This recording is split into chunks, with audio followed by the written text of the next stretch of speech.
Welcome back to another episode of the Wet Dreamz Podcast. As we talked about before, we're doing a 5-part series.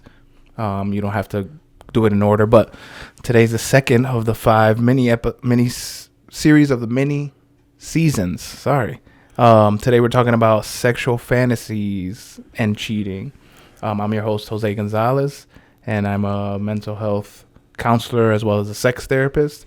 And I see mainly men with out of control sexual behavior, problematic sexual behavior, and couples as well. Hi, I'm Dr. Brad Hinman. I'm also a sex therapist. I also see primarily men with out of control sexual behavior. I also see couples, some individual clients as well. So welcome.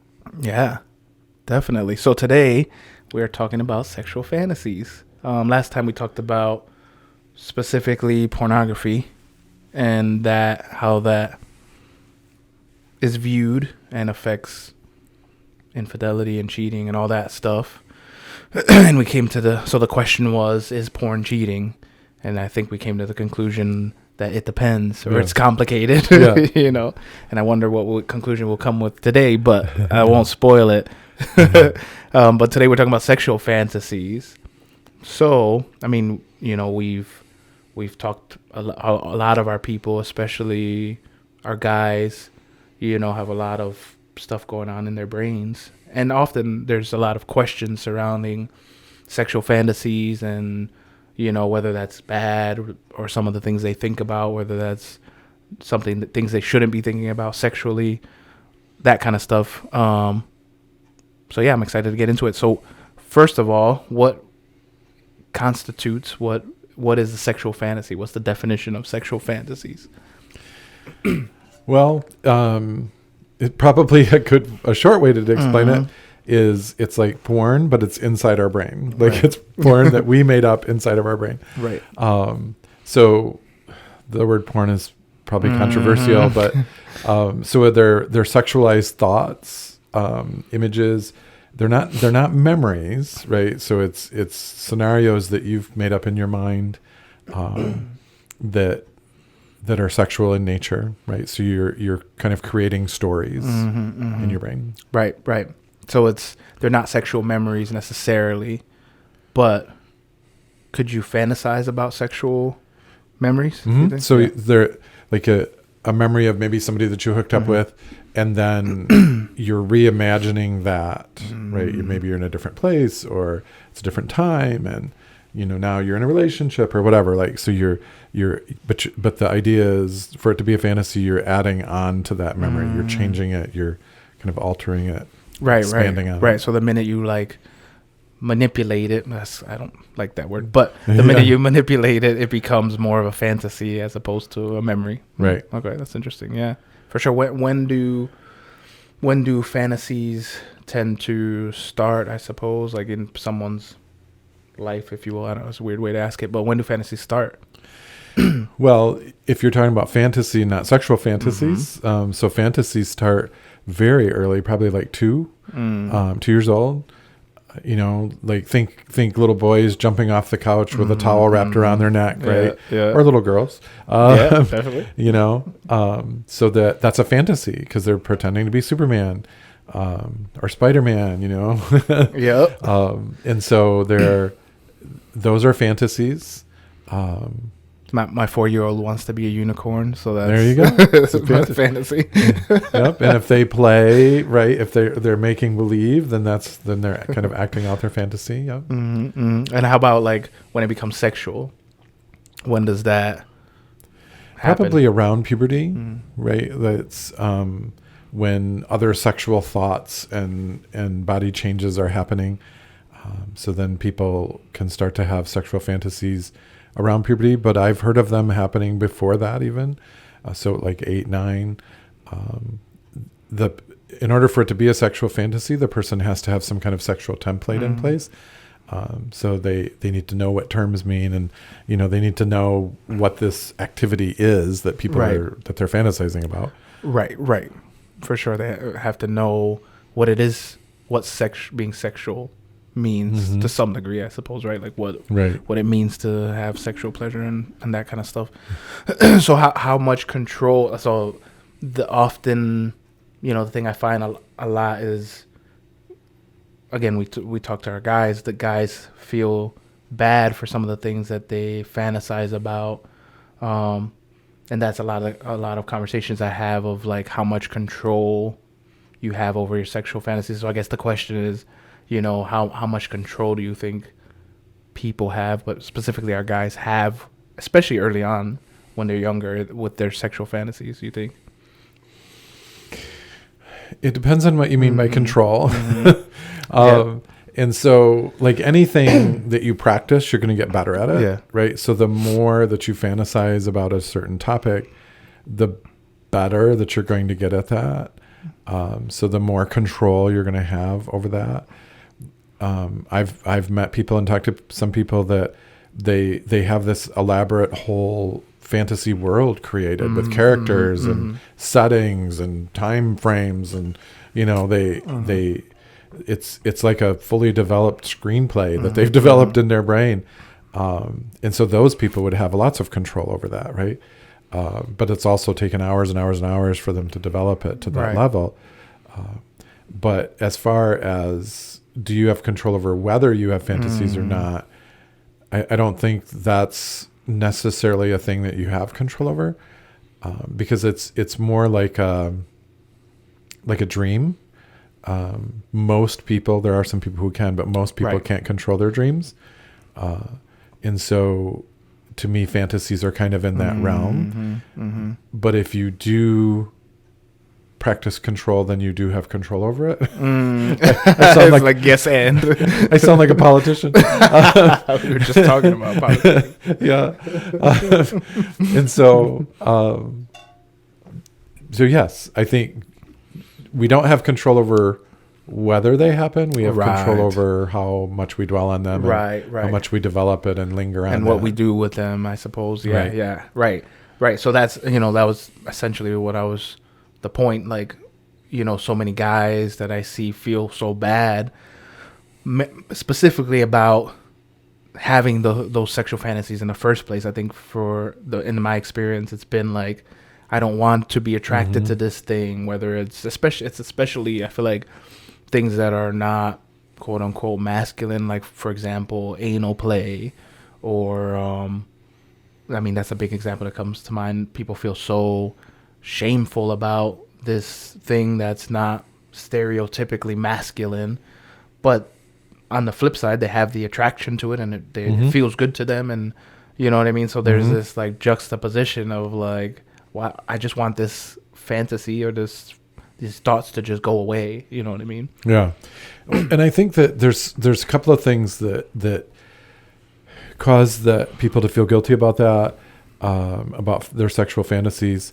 I think one thing that makes people feel guilty is if you're in a long-term monogamous partnered relationship with somebody and you have sexual fantasies that don't necessarily include them, then both the fantasizer and their partner feel that that's cheating, right? Or that you're going to cheat because you're fantasizing about this. And that's not true, right? Like, it's not necessarily true. Yes, you could cheat, but you also may not cheat. So just because you fantasize about something doesn't mean that you're going to cheat, and then the second thing, which is closely related to the first thing, is just because somebody fantasizes about something doesn't mean that they necessarily want that to happen in real life. Right. It's a sexual fantasy that turns the person on and gets them sexually aroused, and they may or may not masturbate to that fantasy, but that doesn't mean they want to make that a reality. Right. Like recreate it. Yeah, definitely. Right. And that makes me think of, your one client where you had a female. She was kind of fantasizing about being gang raped, right? And she was like, of course I don't. You tell the story better than I do probably, but of course I don't want that to happen in real life. Right. You know what I mean? Like, but the fantasy remained or continued. Right. Yeah. So she was she was actually afraid that she was going to like make that happen in real life. And I'm like, it's a fantasy. That doesn't mean you want it to happen. It's just something that you think about, right? It's kind of comparable to like if I asked you what your perfect vacation would be, right? Are you cheating on your other vacations because you're fantasizing about going to Ireland or something? Or, you know what I mean? Like it doesn't, it's just a thought. It's not an action. And thoughts don't always lead to action. Sometimes they do. Right. But sometimes I think most of our thoughts don't lead to action. Right. Well, imagine the amount of thoughts you have in a single day. Right. I've had thoughts. That's probably, I'm sure it's not weird, but I've had thoughts of, like this is bad, but like a pedestrian on the side of the road and be like, what would it look like if I swerved into them? Yep. There's no way I'm gonna do that. Right. No way. You know what I mean? Like imagine the amount of thoughts you have in a day. Right. So clearly the probability of your thoughts happening is the thoughts being made reality is way lower. You know what I mean? Way lower than the amount of thoughts you're actually having in a given day. Right. Because a lot of our thoughts, we have them and we dismiss them immediately, like what you were saying. We're like, no, that's not going to happen. But I think thoughts like that happen more often than what people admit to. Yes, I'm sure. But because I just read something about the thoughts like that the other day. Yeah. And so, we don't think that that's going to necessarily manifest itself just because we've had that thought.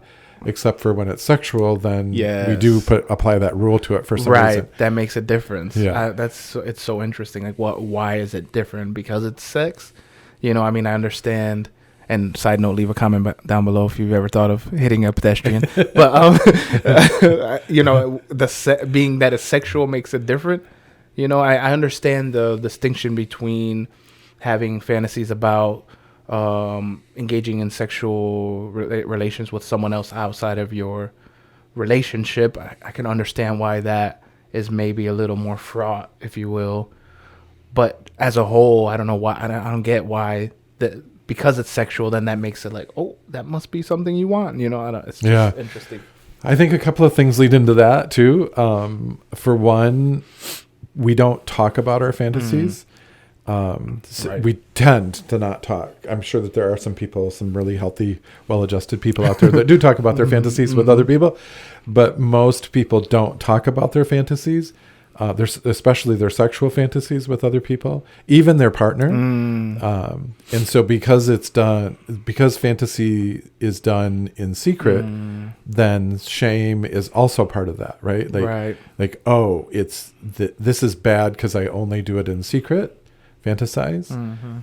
So then there must be something wrong with it, which means I must be intending on doing something wrong, right? So it's kind of a slippery slope. Yeah. If I'm keeping a secret, then clearly I want to do it, but I'm trying to keep it secret. Yeah. Right. That's interesting. Right. It kind of spills over. And so I think the solution is we should talk to people about our sexual fantasies, especially our partners. Because they might be into it too, right? But I think that fear, so that's the second part that leads into that, is the fear of rejection. Right. If I tell my partner, if I tell you my sexual fantasies, then you're going to be like, oh, you're a freak, get away from me. Right. So then there's that fear of rejection. So. Right. Exactly.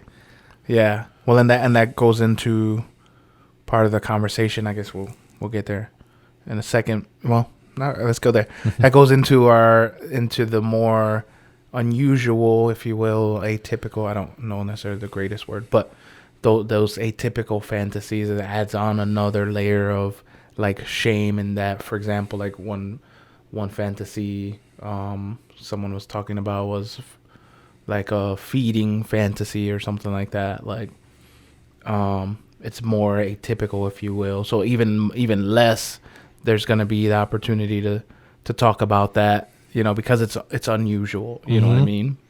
But again, the fantasy remains, and the feelings to maybe want to explore that or whatever, they're there. They're not going anywhere. As we said, you don't get to control what fantasies you have or what you're attracted to, you know? Right. So it's just this like push and pull, and just the person that's having the fantasies just feels like trash. It feels like crap, Yeah. And I think that like how normal or how mainstream somebody's sexual fantasy is, I think that plays around in people's brains as well, right? Like if it's like a foot fetish for one, for and fetishes and fantasies are two different things, but they can be used together. So like if somebody has a foot fetish, most people would probably be that's okay, it's kind of weird, but it's all right, right?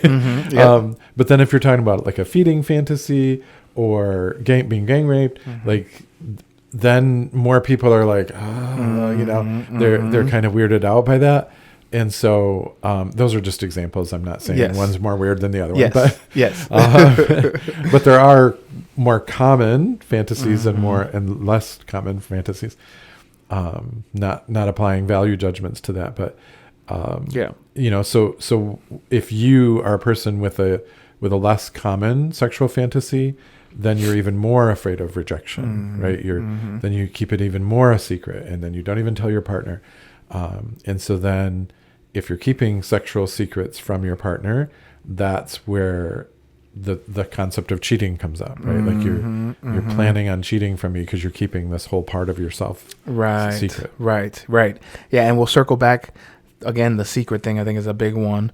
But before that, speaking of what's common and what's maybe less common, like what are some? I have a list here of some common ones, but what are some common, specifically for males, because we're talking to our guys, common sexual fantasies that you've heard from like clients and stuff like that? Because I deal primarily with men, as you do, a lot of common sexual fantasies like getting a blowjob at work, for example, or some stranger in an elevator is going to give you a blowjob, right? Like it's so oral sex related fantasies are fairly common. Sex in different places. I've heard that one often. And sometimes in public places. Like that the fear or the risk of getting caught adds to the sexual nature of it. Sex with more than one person, more than one other person. So sex with 3 or more people is a fairly common sexual fantasy as well, for at least for guys, probably for women too. Yeah. I'm trying to think. Yeah. Well, I have you hit 2 of the top. I have the list of and this was a study done in Ontario, I believe, in Canada. And they had both male and females, but we just wanted to focus on males. But the top common sexual fantasies was number 1, oral sex, like you said, 87.6% of men. Sex with 2 women, you mentioned that too, 84.5%. Sex with someone you know other than your spouse, 83.4%. We talked about that. Sex is in an unusual place, 82.3%. Watching 2 women have sex, 82.1%. Ejaculating on your sexual partner, 80.4%. And sex in a romantic location, 78.4%. So that's a huge percentage, especially the one, talking about when you're thinking about someone other than your partner. The sex with someone other than your spouse, 83.4% of men. That's most of them. Almost over. It's insane. You know what I mean? But there's still there's not that distinction made of like the fantasy versus real life. Like it's hard. That line blurs, like we talked about, Yeah. But most men have had that sexual fantasy. You know what I mean? Yeah. It's crazy. And I bet most of them have not talked to their partners about that, right? So that would be a good follow up. What percentage of people have that your partner knows that sexual fantasy? That'd be interesting, right? So then that leads me into the other part. Then when can you talked about the secretive part of it? When can sexual fantasies pose a problem? I don't know how to say that. When can they be an issue, I suppose? If they interfere with your relationship, right? So if you're spending more time with sexual fantasies than you are with your partner, that could be a problem. And then I think another problem would be if you start acting on that, right? I think for the person doing the fantasizing, I think that sexual fantasies get confusing for them too, because I think they even feel, oh, I'm going to act out on this, right? I'm going to, if I keep thinking about this, so it must mean I want to do it, right? And so then they end up making movements towards doing it because the thought keeps reoccurring to them, right? Rather than just changing the channel in your brain and fantasizing about something else or choosing something else to think about. So people end up acting on their sexual fantasies without really intending to or planning that from the beginning to act out on them. But they end up doing it because of the reoccurring nature of it. Right. Like it must be leading me in that direction, so I guess I'm going to have to like follow up on that or whatever. Mm-hmm. Yeah, almost like I have to do this to stop thinking about it. Right, which is so opposite backwards, but right. Right. So if you're acting out those fantasies or going in that direction, especially particularly if it's one that doesn't fit within your relationship contract. I mean, specifically like having sex with someone outside of your relationship, if that's not something you've set up, you know, if it's something you don't approve of, you know, because acting out on sexual fantasies normally, if it's not a problem, cool, whatever, but it's if one is an issue. So if it violates your relationship contract or even your own personal values or whatever that you've set up for yourself, right? Your own code within yourself. Like for example, the like anal toys or hooking up with a random stranger. Even if you're single, let's say you have strong religious values.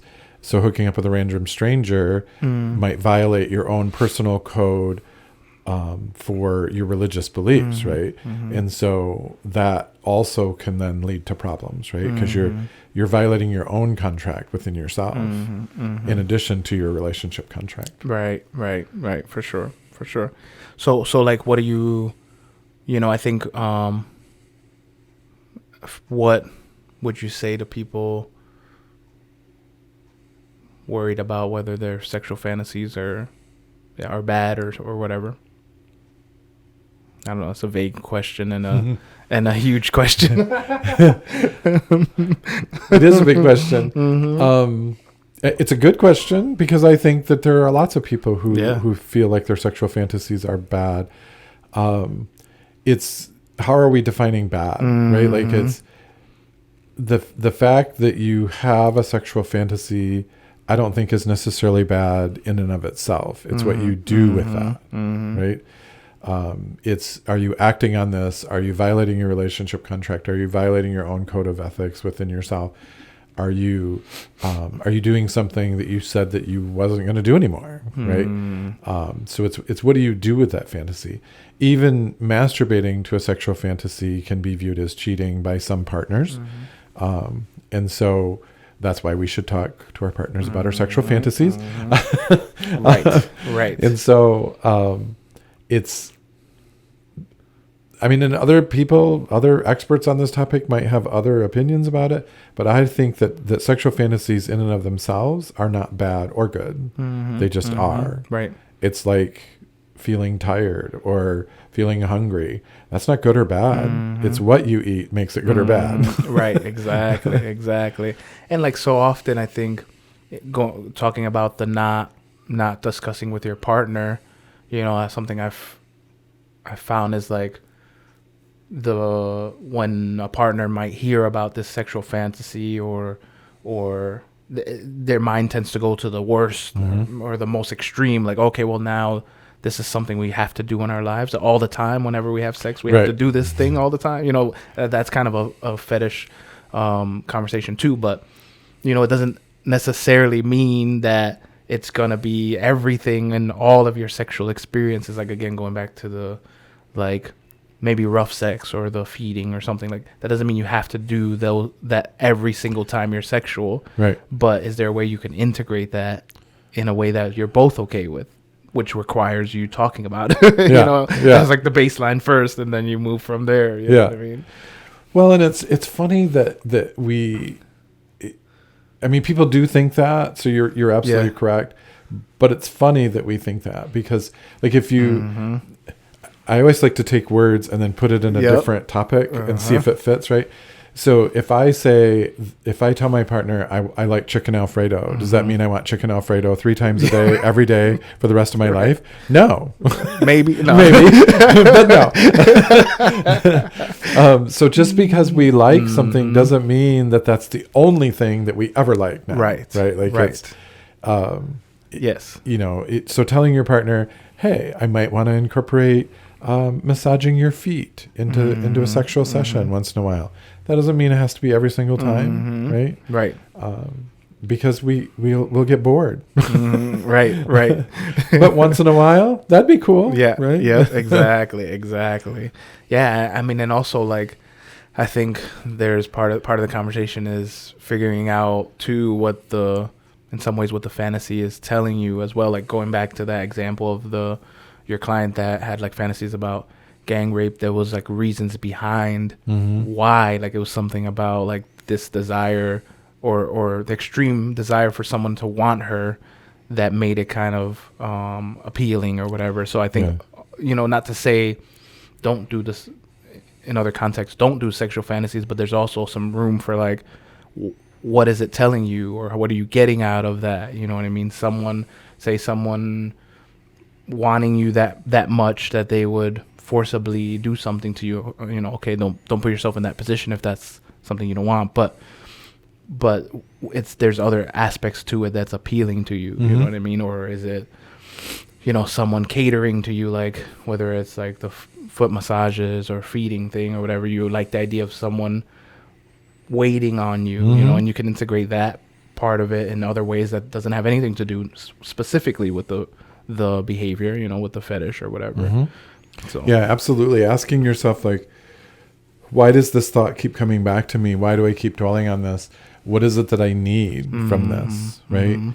Or what is it that I'm getting from this? And can I get this in a way that's not going to violate my own code for myself and breach my relationship contract, right? Can I still get these things that I need from this fantasy without violating those things? Yep, definitely. Cool. So, in conclusion, are sexual fantasies cheating? It depends. Spoiler alert. I think the fantasy itself is not cheating. Yep. It's is it taking time and energy away from your relationship? Then now we could be headed towards it being in cheating territory. Are you acting on these fantasies in a way that violates your relationship contract? Then now we're probably in cheating territory, right? Right. So, but strictly speaking, right? If we put on our lawyer's hats, right? Is sexual fantasies cheating? No. See, I didn't say maybe again. There's the answer. It's not. So just do whatever you want. No, just kidding. With those caveats. Yes. Right. Again, the same thing as is having a thought about hitting a pedestrian. A crime, a murder. Is that murder? Should I go? I hope the cops might be knocking on my door after this, but it is not murder. You know what I mean? Right. It's that same concept. Just because we have a thought doesn't mean anything necessarily. The thought itself, Right. In that example that you're using, you're not dwelling on that. You're not like, let me hop in the car so I can go hit pedestrians. Or like driving closer to every pedestrian I see and kind of. So it's what you do with that thought, right? That's the point I'm trying to make. Definitely. Awesome. Sweet. Yeah. I mean, so, we got through that one. Sexual fantasies. I think we'll probably revisit similar things when we get back around to fetishes and a bit more of those atypical. Again, I wish I had a better word, but less commonly talked common. About. There we go. There's a lawyer speak. Your Honor. We'll circle back around to that part of the conversation, but yeah, this was This was good. For sure. Do you have anything else that you wanted to add to today's conversation? I think that, yeah, if you're in a place where your fantasies bother you, your sexual fantasies are bothering you, if they're causing trouble in your relationship or even in your own, within yourself, are they causing problems for you? Then, seek help. Like Jose and I are both sex therapists. So you're not going to get judgment from us. So find a qualified sex therapist in your area, and discuss these things, right? Like, because it's things that happen inside of our head. We kind of make problems out of them sometimes. Yes. When if you say it out loud to somebody else, you're going to be like, oh, this isn't that bad. Yes. Right? Yes. Yep. And then the therapist can say, well, have you acted on this? Have you done things? Have you veered towards these pedestrians? Right. like, are you doing something dangerous with this fantasy? And so, I guess I wanted to throw that plug out there. No, definitely. Seek help from a qualified sex therapist. There's something powerful in saying it out loud, and to a person that's a third party that doesn't have any skin in the game. Like, guys that have come in have just even sharing it in that session where they're like, okay, I finally feel safe to share this specific thing that I thought was so bad. Yep. It ends up giving, I've witnessed that, so much relief of like, oh, okay, I finally told another soul about this thing that I've never told anyone else. Like, And they're so relieved that we didn't get up and run out of the room. Yes, right? Exactly. Exactly. So yeah, it helps. Definitely. Cool. Well, yeah, thanks for listening. Obviously, we're always down for get comments. And again, if you've thought about hitting a pedestrian, let us know. We'll talk about it. And tune in for our next episode next time. All right. Thanks. The Wet Dreamz Podcast and any content posted is intended for general information, educational, and entertainment purposes only. We are not responsible for any losses, damages, or liabilities that may arise from the use of this podcast. It is not intended as a substitute for the advice of a physician, professional coach, psychotherapist, or other qualified professional, diagnosis, or treatment. Listeners should not disregard or delay in obtaining a medical advice for any medical or mental health condition they may have, and should seek the assistance of their healthcare professionals for any such conditions.